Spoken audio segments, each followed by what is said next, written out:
Mohon subscribe channel ini dulu, supaya gak ketinggalan berita terbaru Timnas Indonesia. Erick Thohir tak tahan diam, begini jawaban mengenai kompensasi Shin Tae-yong dan harga diri PSSI.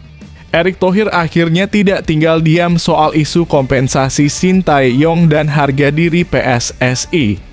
Apa yang membuatnya begitu emosional hingga akhirnya angkat bicara? Temukan semua detailnya dalam video yang satu ini. Ketua Umum PSSI Erick Thohir akhirnya angkat bicara terkait isu kompensasi Shin Tae-yong yang sebelumnya ramai diperbincangkan. Erick memastikan bahwa seluruh hak yang seharusnya diterima oleh pelatih asal Korea Selatan itu telah dibayarkan oleh PSSI. Tak hanya gaji, tetapi juga bonus serta sisa kontrak yang masih berjalan turut diselesaikan. Seperti diketahui, PSSI secara resmi memutus kontrak Shin Tae-yong pada awal tahun ini, meskipun sejatinya ia masih memiliki masa kerja hingga tahun 2027. Keputusan ini diambil setelah evaluasi internal dan sebagai bagian dari strategi baru dalam pengembangan Timnas Indonesia. Namun di tengah transisi kepelatihan tersebut, muncul spekulasi bahwa kompensasi untuk Shin Tae-yong belum sepenuhnya dibayarkan. Rumor ini pun menimbulkan tanda tanya besar di kalangan publik sepak bola Indonesia. Menanggapi kabar tersebut, Erick Thohir menegaskan bahwa PSSI telah menjalankan kewajiban finansialnya secara profesional. Oh, tanya Coach Shin, kalau dari kita sudah sesuai dengan kontrak, kita sudah sesuaikan bulan Januari, bonus semua sudah diselesaikan, ungkap Erick Thohir saat ditemui di GBK Arena, Jakarta. Tak hanya itu, Erick juga memastikan bahwa seluruh staf pelatih yang bekerja di bawah kepemimpinan Shin Tae-yong turut menerima hak mereka. Bahkan asisten coach yang kontraknya bulan Desember, kalau tidak salah nanti saya cek lagi, saya rasa kita kasih sampai Januari, tambahnya. Pernyataan Erick ini menegaskan bahwa PSSI tetap berkomitmen menjalankan segala kewajibannya dengan transparan dan profesional. Hal ini penting untuk menjaga kepercayaan dari berbagai pihak, termasuk Federasi Sepak Bola Dunia seperti FIFA, AFC, dan AFF. Saya rasa PSSI punya harga diri, PSSI juga profesional.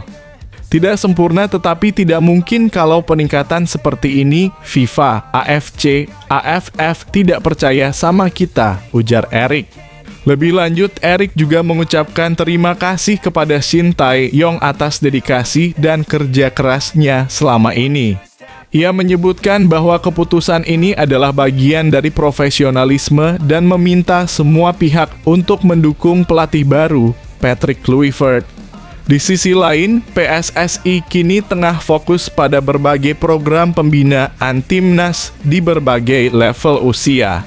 Salah satu evaluasi utama adalah kegagalan Timnas U20 di babak penyisihan grup Piala Asia U20. Padahal tim yang dipimpin oleh Indra Syafri tersebut sebelumnya membawa misi besar untuk lolos ke Piala Dunia U20 2025. Kini perhatian PSSI beralih ke Timnas U17 Indonesia yang tengah dipersiapkan untuk tampil di level internasional. Erick menegaskan bahwa PSSI akan terus mendorong timnas muda agar bisa berprestasi di kancah dunia. Kita fokus kepada program-program yang sedang berjalan. U20 kita evaluasi, sekarang ada U17 yang kita dorong juga untuk World Cup, ujarnya. Lebih jauh, Erick juga menyinggung soal ambisi PSSI dalam membawa Indonesia ke panggung Piala Dunia. Ia meyakini bahwa mendengarkan aspirasi supporter dan masyarakat yang menginginkan timnas berkiprah di ajang terbesar dunia adalah langkah yang benar. Apakah salah kalau kami di PSSI yang mendengar suara supporter masyarakat Indonesia menginginkan kita juga main di Piala Dunia?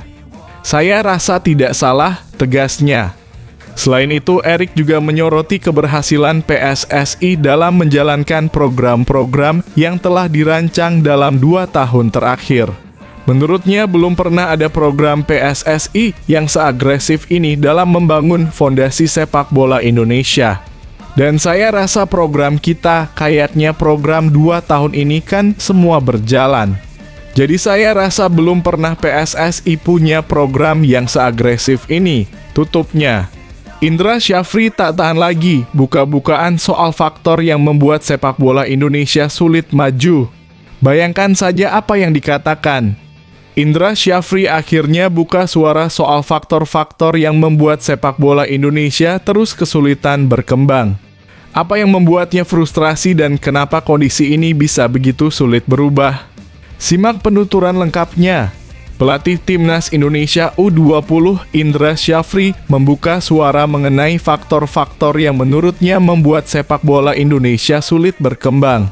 Setelah Timnas Indonesia U20 gagal melaju ke Piala Dunia U20 karena tersingkir di fase grup Piala Asia U20. Banyak pihak yang kecewa, mengingat persiapan panjang yang dilakukan oleh skuad asuhan Indra Syafri. Ketua Umum PSSI Erick Thohir mengungkapkan bahwa evaluasi bersama PSSI dan para exco menghasilkan keputusan untuk melepas Indra Syafri sebagai pelatih kepala Timnas U20.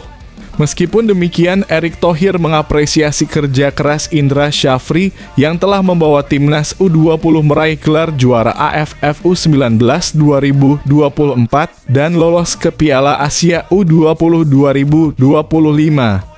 Sebelumnya, Indra juga berhasil memenangkan AFF U19 2013, Piala AFF U22 2019, dan medali emas SEA Games 2023.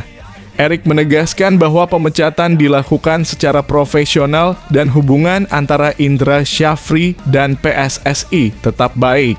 Sebelum pemecatannya, Indra Syafri sempat mengungkapkan pendapat mengenai penyebab sulitnya kemajuan sepak bola Indonesia. Ia membandingkan Indonesia dengan Jepang, yang meskipun memulai kompetisi sepak bola profesional pada 1992, mampu berkembang pesat. Bahkan, Jepang pertama kali mengikuti Piala Dunia pada 1998 dan tak pernah absen di edisi berikutnya, sementara Indonesia masih kesulitan bersaing di tingkat Asia Tenggara. Indra menjelaskan salah satu faktor utama yang membedakan sepak bola Indonesia dengan Jepang adalah jumlah pelatih.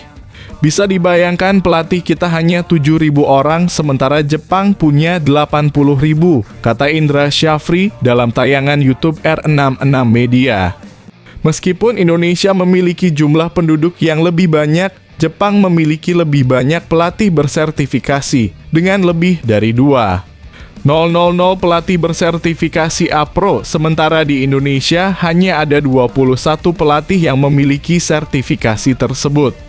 Menurut Indra, dengan semakin banyak pelatih yang berkualitas, Indonesia diharapkan bisa mengelola dan membina anak-anak muda yang memiliki minat besar untuk menjadi pesepak bola. Di Jepang, sepak bola menjadi olahraga yang sangat didorong perkembangannya, meskipun mungkin tidak menjadi nomor 1. Ini menjadi salah satu faktor penting yang mendukung kemajuan sepak bola Jepang yang pesat. Penyerang Liga Belanda mohon diganjar naturalisasi agar bisa bela Timnas Indonesia. PSSI berikan jawaban mengejutkan. Seorang penyerang Liga Belanda meminta agar dirinya dinaturalisasi demi bisa memperkuat Timnas Indonesia. Namun PSSI memberikan jawaban yang tak terduga. Apa yang sebenarnya terjadi? Simak kisah lengkapnya di sini. PSSI memberikan jawaban tegas dan menohok terkait proses naturalisasi Mauro Zylstra, yang bahkan sampai memohon-mohon agar bisa membela Timnas Indonesia. Mauro Zylstra, pemain keturunan asal Belanda, menjadi salah satu pemain yang masuk dalam proyeksi PSSI untuk memperkuat Timnas Indonesia. Berkas naturalisasi pemain berusia 20 tahun ini sudah diajukan dan diterima oleh PSSI, tinggal menunggu proses selanjutnya. Namun meskipun begitu, proses naturalisasi Zylstra belum berjalan cepat. Penyerang FC Volendam yang bermain di Liga Belanda itu mengungkapkan bahwa proses naturalisasinya tertunda karena tidak ada agenda untuk Timnas Indonesia U23 dalam waktu dekat. Karena tidak ada turnamen U23 dalam waktu dekat, maka tidak ada yang harus dipercepat dari proses naturalisasi saya. Jadi itu sedikit lama, ujar Mauro, seperti dikutip dari YouTube Yusa Nugraha. Dia pun mengaku belum tahu kapan proses naturalisasinya akan selesai, namun tetap berharap bisa segera dipanggil. Keinginan Mauro untuk segera membela timnas Indonesia nampaknya harus menunggu lebih lama. Anggota Exco PSSI Arya Sinulinga memberikan kabar terbaru mengenai proses tersebut. Belum tahu, ujar Arya Sinulinga seperti dikutip dari channel YouTube-nya pada Senin. Hal ini mengindikasikan bahwa meski ada keinginan kuat dari Mauro, proses naturalisasi tersebut masih memerlukan waktu lebih lama untuk terrealisasi.